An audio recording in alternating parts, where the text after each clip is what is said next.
O corpo humano possui 434 músculos. Eles representam 40% do peso corporal. Desses, 75 pares de músculos estriados são responsáveis pela nossa postura e pelas contrações que geram movimentos.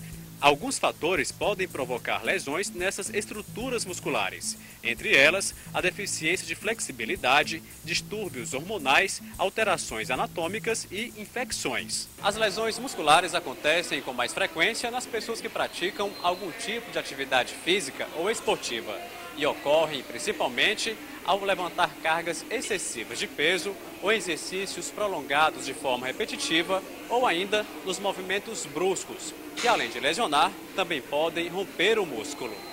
Foi o que aconteceu com o jornalista Marco Aurélio Cavalcante. Ele exagerou na prática de diferentes atividades e ainda estava com sobrepeso. Como consequência, o tendão patelar rompeu e Marco teve que passar por um procedimento cirúrgico. Eu tive sobrecarga no joelho devido ao futebol, devido à musculação, devido até o próprio peso corporal, que eu cheguei a pesar 100 quilos e 150 gramas. E eu tinha tendinite nesse joelho esquerdo. As tendinites progrediram para uma calcificação no tendão patelar. E aí eu tive que fazer a cirurgia para retirar as calcificações. A recuperação da cirurgia é lenta e o tratamento depende muito da força de vontade do paciente. Eu não sou um paciente muito bom, né? Faltei muitas sessões de fisioterapia e fui jogar futebol sem a permissão do fisioterapeuta, sem a alta. E aí o problema se agravou. Mas nesses últimos 40 dias eu tenho sido bem mais assíduo. E aí agora a coisa está evoluindo. Bom, eu já estava conversando aqui com a doutora Nayana, que é fisioterapeuta. Bom dia, obrigada pela presença aqui. E algumas pessoas em casa já começam a manifestar suas dúvidas, a exemplo do que nós vimos aí na reportagem com o jornalista que teve um problema no joelho, problema nas articulações, especialmente inferiores e no joelho, são muito comuns por causa da atividade física errada. A Marquileide diz exatamente isso. A musculação me trouxe problemas no joelho, estou fazendo fisioterapia, mas gostaria de saber que tipo de exercício posso continuar fazendo sem prejudicar o joelho, mas que possa beneficiar os músculos das pernas, coxas, panturrilhas. Como você havia perguntado, a Marquileide fala de uma lesão de patela. Então a gente teria que identificar que lesão é essa. Normalmente, o mais comum, e principalmente em mulheres, são lesões de contato, de atrito. Então, de preferência, movimentos que não ultrapassem 90 graus. São movimentos que não façam flexão excessiva da articulação do joelho. E, claro, exercício de sobrecarga.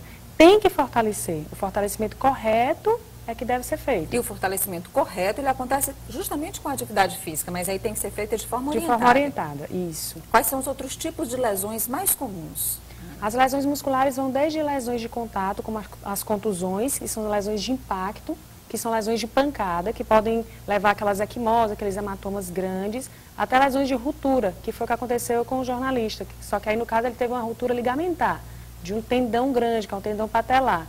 Mas todas as estruturas, músculos, ligamentos, articulações, eles sofrem por esse impacto e por esse despreparo à atividade física. Existem lesões que são mais simples de serem tratadas, e existem lesões como essa que nós mostramos, que são bem mais sérias e que levam muito mais tempo para recuperar. Mas a pessoa volta a ficar 100%? Sim. Um grande número de lesões que a gente acompanha são lesões de atletas de fim de semana, por exemplo. Ele não está preparado, mas resolve jogar futebol. E aí ele vai jogar futebol durante 40 minutos. Um corpo que não está bem preparado, não está bem aquecido, vai fazer uma contração de explosão, que é aquela contração de chute. Ele pode sofrer um estiramento, uma distensão.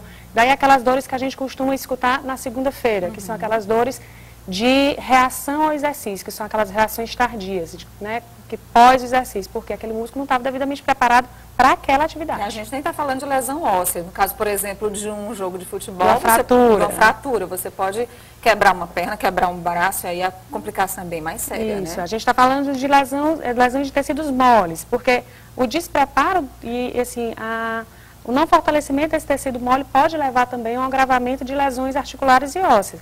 Porque quem protege essas estruturas são os músculos fortes. E eles não estando devidamente preparados, essas lesões são mais fáceis de acontecer. Agora, a gente falou aqui sobre essa questão do atleta de final de semana, né? Então, tem muita gente que quer iniciar uma atividade física e não procura uma orientação. E muita gente que quer, vou começar correndo. Já quer começar correndo 5 quilômetros, sem nunca ter corrido 100 metros.